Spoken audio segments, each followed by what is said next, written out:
Bismillahirrahmanirrahim. Assalamualaikum warahmatullahi wabarakatuh. Ma'asyiral muslimin rahimani wa rahimakumullah. Tak terasa sudah separuh perjalanan lebih Allah perjumpakan kita dengan bulan Ramadan di tahun ini. Sehingga mari kita senantiasa bersyukur atas segala nikmat yang telah Allah berikan kepada kita. Shalawat dan salam tentunya tak lupa mari kita senantiasa panjatkan kepada uswah hasanah kita, suri tauladan terbaik kita, baginda Nabi Muhammad sallallahu alaihi wasallam. Ma'asyiral muslimin rahimakumullah, Allah Subhanahu wa taala berfirman pada Quran surat Ghafir ayat 60 yang artinya, dan Tuhanmu berfirman, berdoalah kepadaku, niscaya akan aku perkenankan bagimu. Sesungguhnya orang-orang yang sombong tidak mau menyembahku akan masuk neraka jahanam dalam keadaan hina. Dari ayat tersebut kita tahu bahwa Allah memerintahkan kita untuk senantiasa berdoa.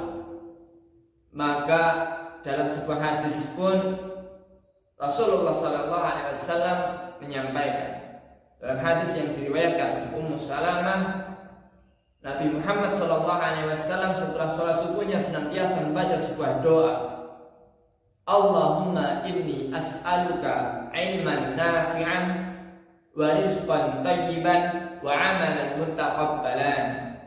Sebuah doa yang sangat masyhur dan senantiasa baiknya kita baca, karena ini adalah teladan dari seorang nabi. Bahkan seorang nabi yang sudah dijamin masuk surga masih senantiasa berdoa memohon kepada Allah Subhanahu wa taala.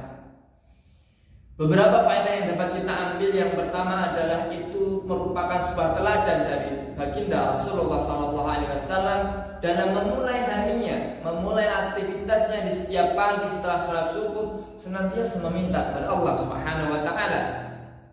Meskipun seorang nabi, beliau mengajarkan kepada kita umatnya untuk senantiasa meminta kepada Allah Subhanahu wa taala di setiap ba'da subuh kita, mendawamkan doa ini, meminta kepada Allah Subhanahu wa taala. Karena kita tidak memiliki apa-apa, tidak memiliki daya dan upaya kecuali semua itu atas izin Allah Subhanahu wa taala. Apa yang beliau ajarkan? Apa yang beliau minta? Ada 3 hal. Yang pertama, ilmu yang bermanfaat. Allahumma inna nas'aluka ilman nafi'an. Yang kedua, wa rizqan thayyiban, rezeki yang thayyib. Dan yang ketiga adalah wa amalan mutaqabbal, amal yang diterima oleh Allah Subhanahu wa taala. 3 hal yang begitu penting untuk kita pelajari, untuk kita renungi, dan untuk kita amalkan. Karena itu menunjukkan sebuah amal perlu didahului dengan adanya ilmu. Al-ilmu qabla qawli wal amal. Maka dalam berkata dan beramal itu harus didahului dengan ilmu.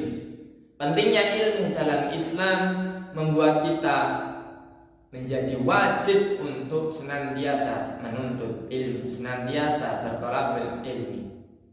Itu pesan pertama yang Rasulullah SAW sampaikan. Dan yang kedua adalah beliau meminta rezeki yang thayyib, yang baik, tidak hanya halal. Tidak cukup dengan halal, tapi juga halal thayyiban. Dengan kebaikan itu akan membawa kebaikan-kebaikan selanjutnya dan keberkahan dalam hidup kita. Dan yang terakhir adalah wa amalan mutaqabbal, amal yang diterima oleh Allah Subhanahu wa taala. Beliau meminta amal yang diterima, maka pastinya ada amal yang tidak diterima. Apa itu amal yang tidak diterima? Tentu amal yang tidak didahului dengan ilmu, atau amal yang tidak diniatkan, tidak ikhlas, tidak karena Allah Subhanahu wa taala. Maka perlunya kita senantiasa memohon kepada Allah Subhanahu wa taala agar kita senantiasa diberikan kemudahan dalam menjalankan setiap aktivitas kita. Setiap awal subuh kita, setelah sholat subuh kita dawamkan doa ini, Allahumma inni as'aluka ilman nafi'an wa rizqan thayyiban wa amalan mutaqabbalan. Ini yang diajarkan oleh baginda Rasulullah sallallahu alaihi wasallam. Dan semoga Allah Subhanahu wa taala memberikan kemudahan kita untuk senantiasa mengamalkan doa-doa ini.